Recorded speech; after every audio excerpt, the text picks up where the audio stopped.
Vancouver, Portland area. But I'm afraid, as my grandma used to say, we're about to jump from the frying pan into the fire. Now, obviously, I'm referring to the scripture text that we've been reflecting on recently.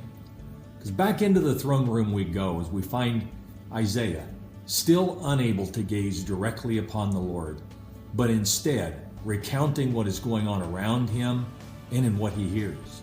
He writes this in Isaiah 6. Above him were seraphs, each with 6 wings. With 2 they covered their faces, and with 2 they covered their feet, and with 2 they were flying. And they were calling to one another, Holy, holy, holy is the Lord Almighty. The whole earth is full of his glory. And we think we were uncomfortable in the last few days. I can only imagine how Isaiah must have struggled to breathe, move, or even maintain a heartbeat in this situation. But let's think about this scene for a moment. Isn't it interesting that these angels around the throne, who were 6th-winged, were odd-looking creatures, but even more interesting than that was the fact that they were calling out to each other.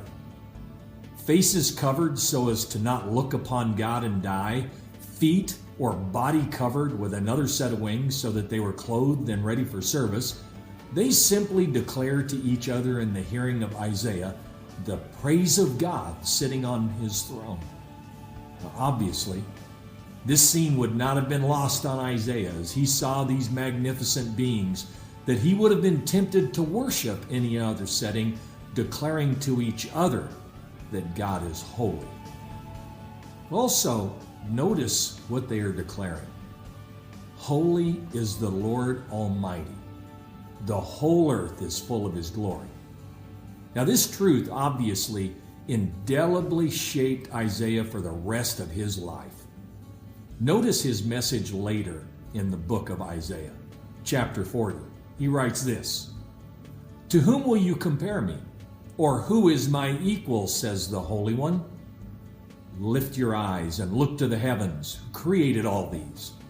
He who brings out the starry host one by one and calls them each by name, because of his great power and mighty strength, not one of them is missing.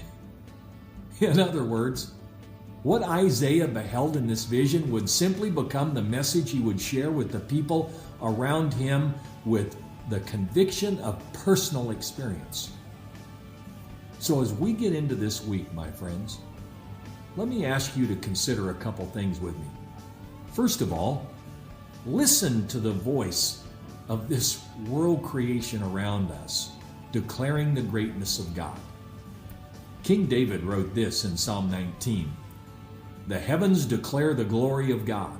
The skies proclaim the work of his hands. Their voice goes out into all the earth, their words to the ends of the world.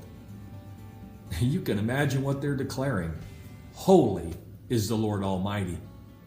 I think our recent weather was just another chorus in the praise of creation declaring the majesty of God. And the one who sends heat waves on one part of the earth is one who sends the cooling winds to another.